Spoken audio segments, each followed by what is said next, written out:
꼭 졸더라도 눈치 주지 마시고 그냥 대견하게 여겨주시면 되겠습니다.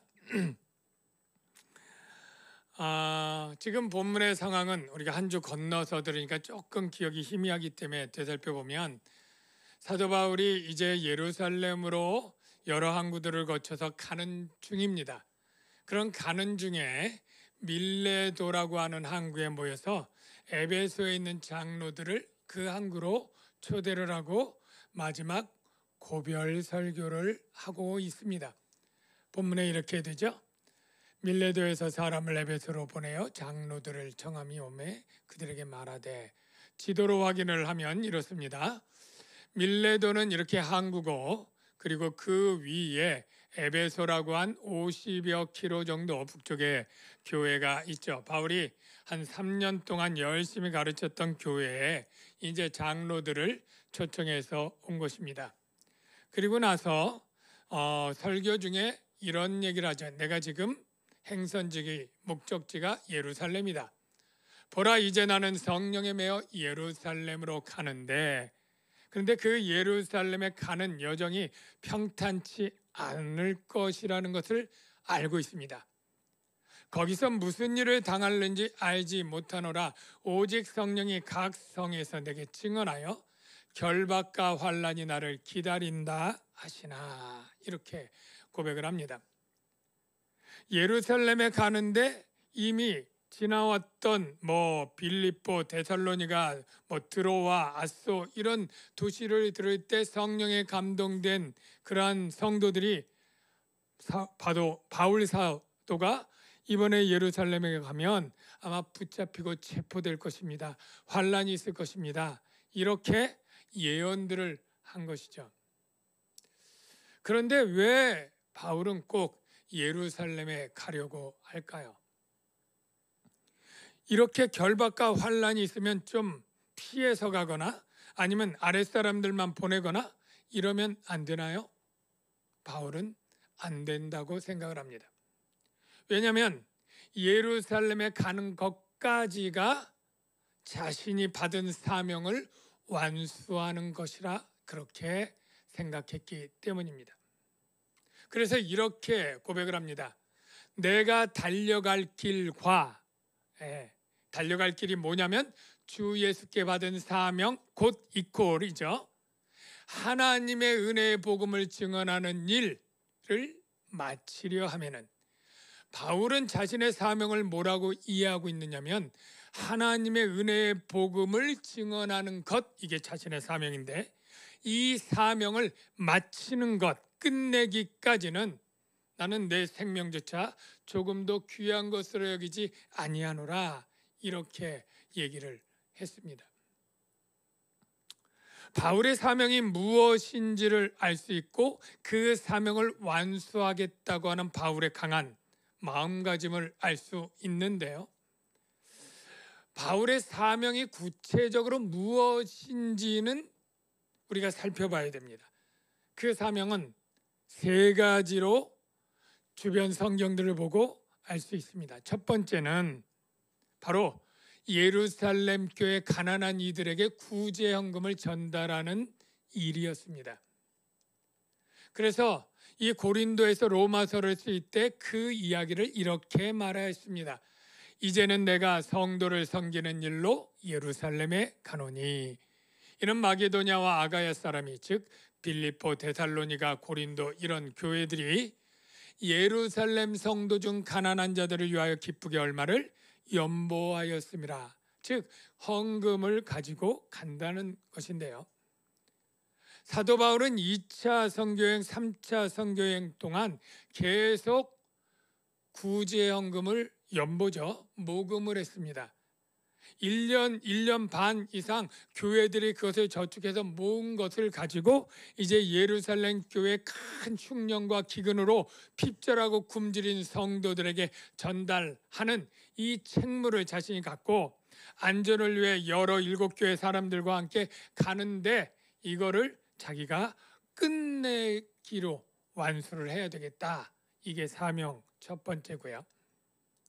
두 번째 사명은 무엇이냐면 이게 더 중요한 건데 단순히 물질을 줄 뿐 아니라 거기서 자신이 2차, 3차 이방인 선교의 사역을 낱낱이 보고하는 것, 이게 중요한 사명입니다. 왜냐하면 바울이 놀랍게도 하나님의 은혜로 이방인들에게 복음을 전할 때 하나님은 이방인들을 구원하셨어요.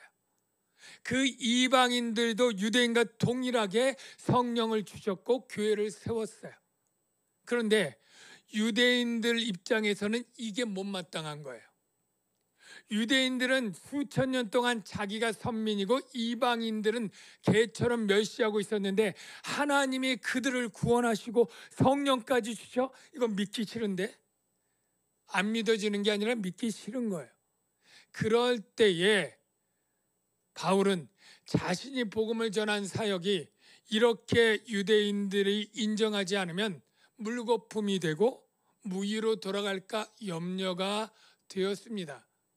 그래서 그는 갈라디아서를 먼저 쓸 때 그 심경을 이렇게 표현을 하죠. 내가 이방 가운데 전파하는 복음을 그들에게 제시하되, 여기 그들은 예루살렘 사도들이에요. 유력한 자들에게 사사로 의한 것은 내가 다름질한 것이나 이방인 선교사역 다름질한 것이 헛되지 않게 하려 함이라. 이 헛되게 되는 것은 참을 수가 없어. 그런 고백을 하고 이제 가서 후에 어떻게 했느냐면 예루살렘에 간 얘기가 그 밑에 사도행전 21장 얘기를 미리 앞당겨 보자면 바울이 무난하고 하나님이 자기의 사역으로 말미암아, 여기 강조는 하나님이, 주어가 누굽니까? 하나님이에요.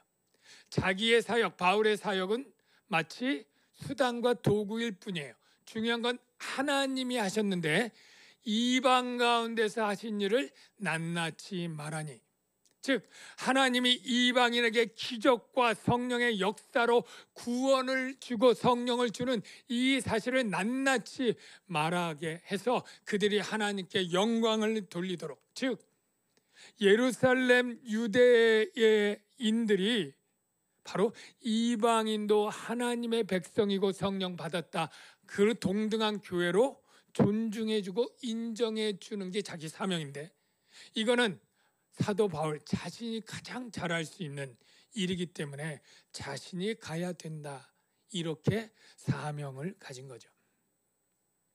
세 번째 구체적 사명은 이 두 번째와 연결됐는데, 이방 교회에서 이제 이 구제연금을 받은 다음에 하나님께 영광을 돌리면서 그들이 어떤 마음, 그냥 이방 교회도 그냥 못마땅하지만 인정해야 되겠네, 이 정도가 아니라 이방 교회에 대해서 감사하면서 그들을 사모하게 되고 그들에 위해서 오히려 기도하는 정도로 이 유대인과 이방인이 하나 되도록 아주 친밀한 교제가 되도록 하겠다, 이게 자기의 사명이었던 거예요.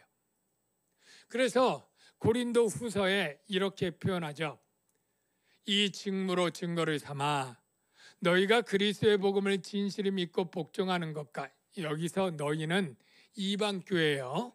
이방인들이 이렇게 하는 것과, 그리고 그들은 유대인들이에요. 여기서 그들이 모든 사람을 섬기는 너희의 후한 연보로 말미암아 하나님께 영광을 돌리며 그들이 너희를 위하여 간구하며, 이 말은 유대인들이 이방인들을 위해 이제 간구하고 너희에게 주신 하나님의 지극한 은혜로 말미암아 너희를 사모하느니라.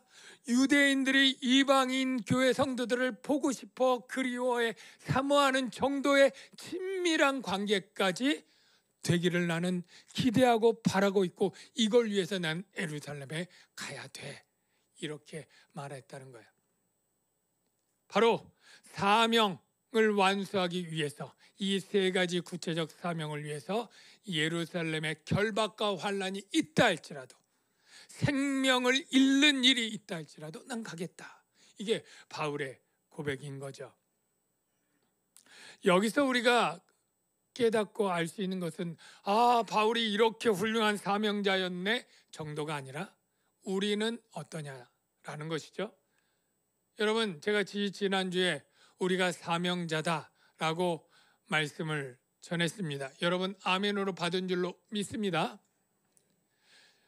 저와 여러분은 세상 가운데서 멸망에 가고 죽음이 있는 세상 가운데서 부르심을 받은 자들입니다.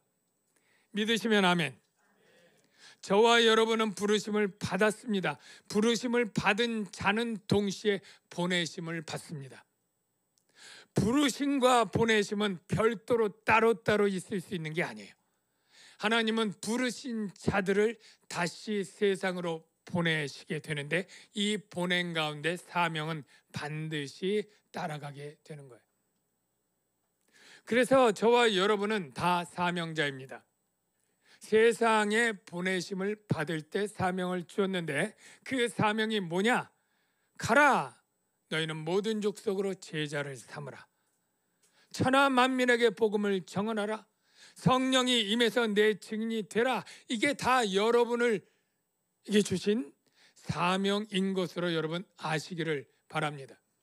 그리고 여러분의 삶 속에서 여러분이 남양주광인교회를 섬길 때나 또 미래의 어떤 교회를 섬기게 되는 일이 있다 할지라도 그 교회에서 여러분이 집사로, 권사로, 장로로 직분을 받고 여러분이 또 무슨 부장, 무슨 부원, 교사, 대원, 찬양팀원 등으로 직임을 받을 때 그게 여러분의 사명인 거예요.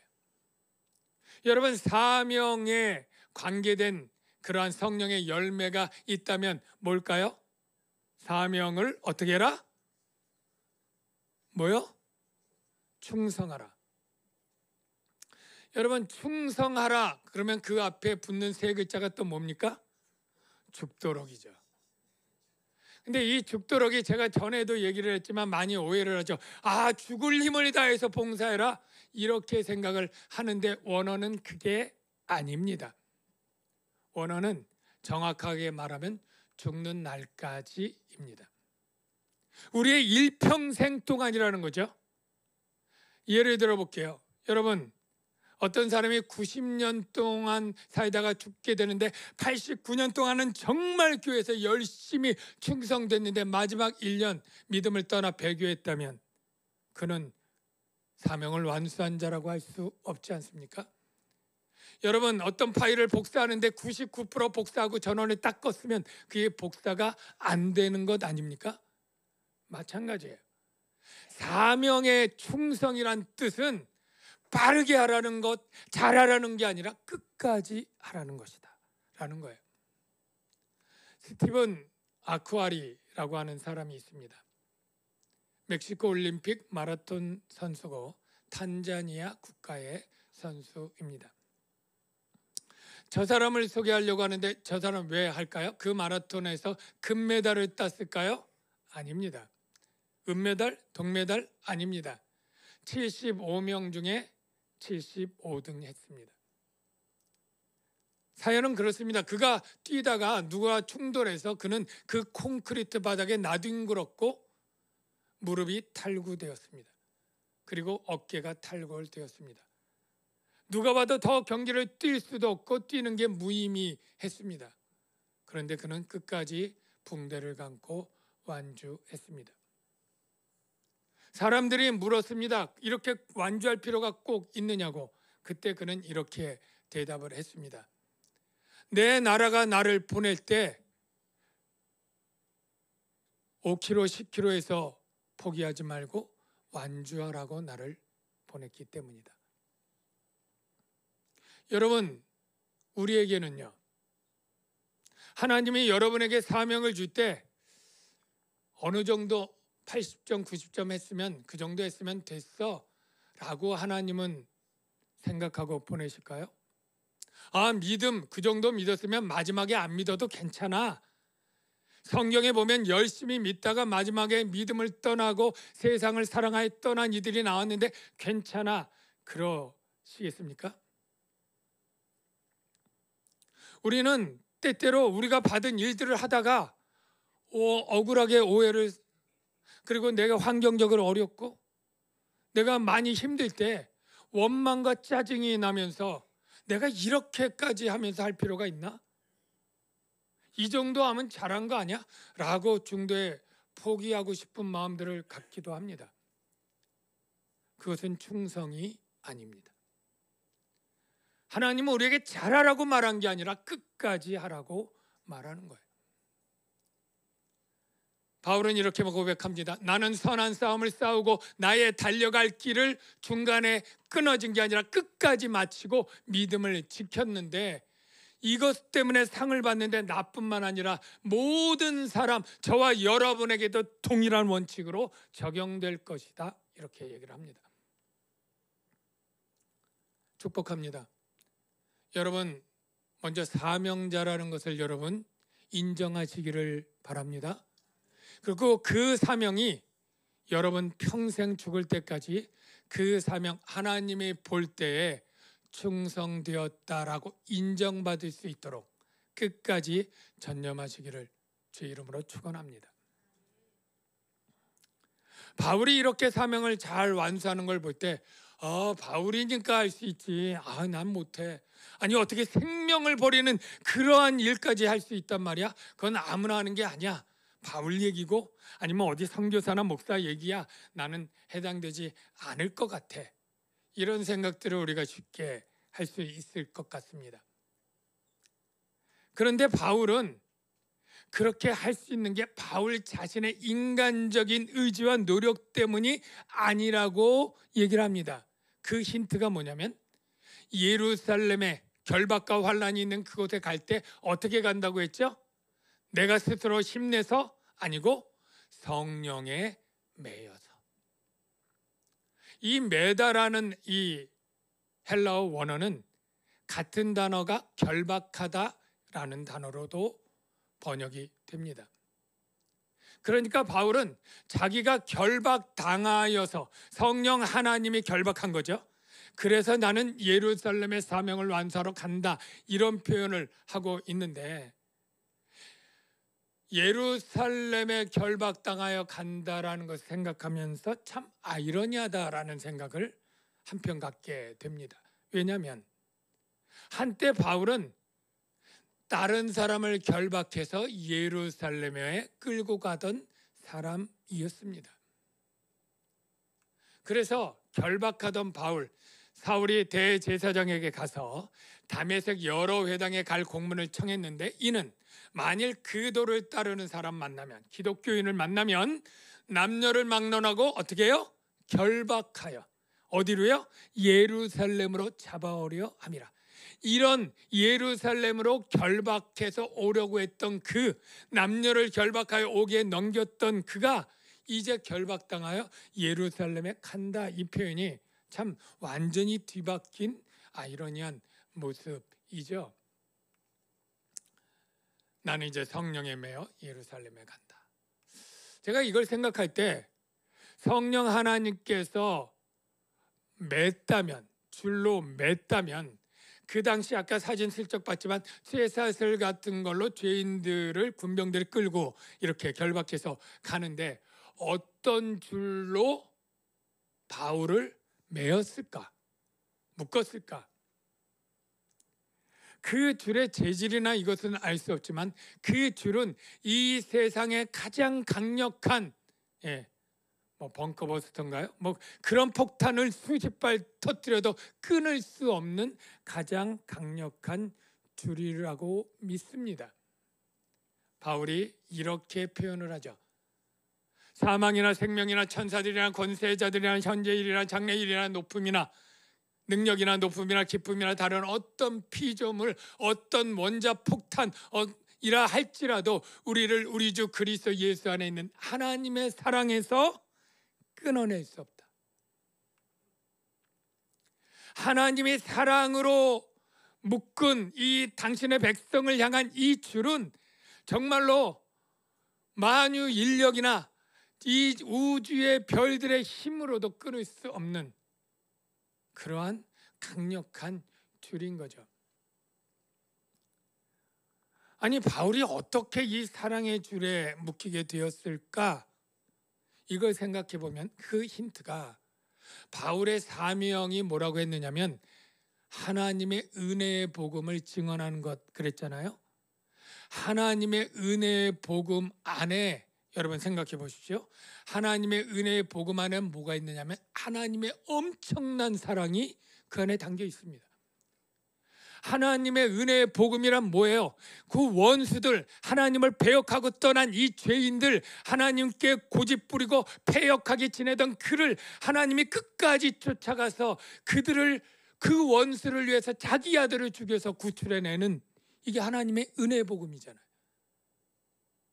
이 은혜의 복음을 증언하는 바울이 이 은혜의 복음에 감격하고 빠졌을 것은 너무나 당연한 거죠.